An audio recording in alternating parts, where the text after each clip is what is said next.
let's say you have to solve the following equation for y. So the equation says half of y plus a negative 5 is equal to negative 7.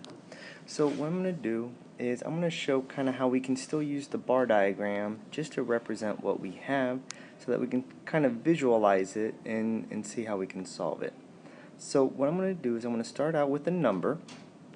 So this represents our y. And this is what we need to figure out. So by looking at what the problem says, well, first we need to split the y in half or divide it by 2. So that now that we know that what we're looking at is this half of y.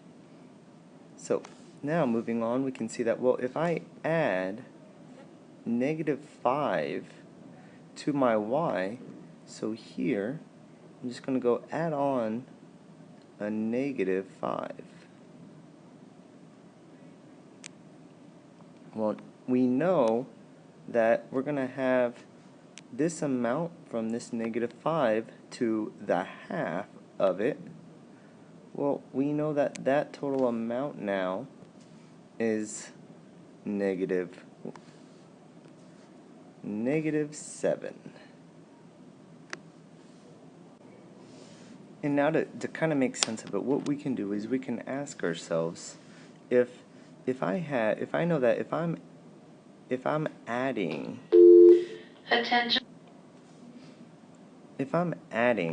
a negative 5 to my problem, I know that I'm going to end up having a smaller amount. And so if we think about it, what number can I add negative 5 to and get negative 7?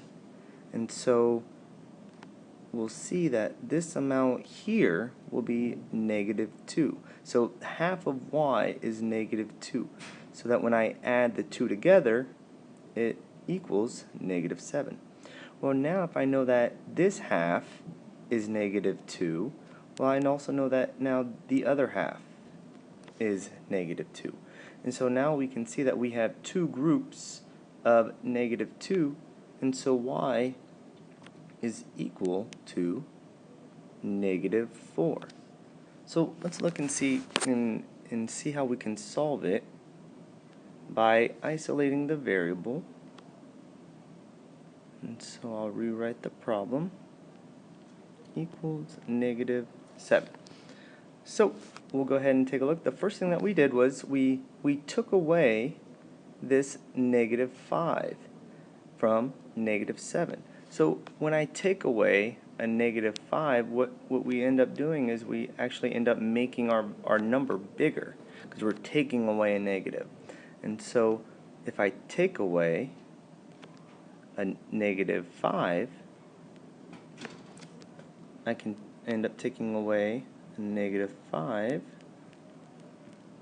here, and we'll see that half of y is now equal to negative 2.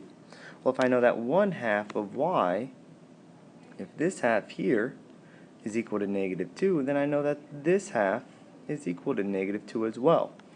And so what we'll see is we have two groups of negative 2. Well, to isolate y, I can multiply both sides by 2. So we'll be left with y is equal to negative 4. Okay, I'll go ahead and give you another problem just to kind of show you that we can always use the bar diagram as long as we're still making sense of what the question's asking.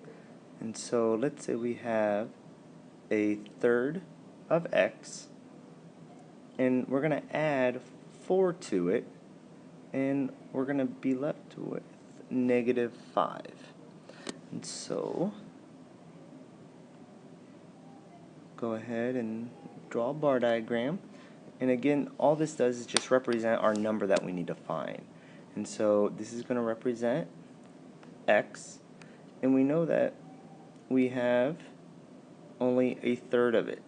And so here we're looking at just a third, which would be right there. Now, the problem tells us that we need to add 4 to just the third. And so I'm going to go ahead and add 4. And let's use a different. Here we go. So I'm going to use blue just to represent that we're adding 4 to it. So we're adding 4 to our third. And now we know that this amount from the 4 to the third is -5. So just by making sense of it, if I added 4 to a number, we know that our number has to be getting bigger because we're adding a positive, and it's kind of the opposite of how we've always been thinking of math, and where now what we're doing is we're starting with a -9 and we're adding 4 to get to 5, and so now we know that this third is -9. And so now if I know that 1/3 of the number is -9, I know that this third is -9 and this third is -9, and we can see that now we have 3 groups of -9. And so if we know that 3 groups of 9 is 27, well, then the opposite would be, well, the 3 groups of -9 would be the opposite of 27, which would be -27. So I'll go ahead and show you the other way too that we can solve it. So and hopefully we see that it's the same exact process as using the bar diagram. So we would have equals -5. And so here the first thing that we did was we went ahead and we took away the 4 positive. And so here, if we take the 4 positive away, we're taking 4 away from -5. And so we'll be left with a third of x is equal to -9. And then what we'll see is that, well, now if 1/3 is -9, well, I can multiply -9 by 3 because we have 3 groups. And so now we see that 3 groups of -9 is equal to -27.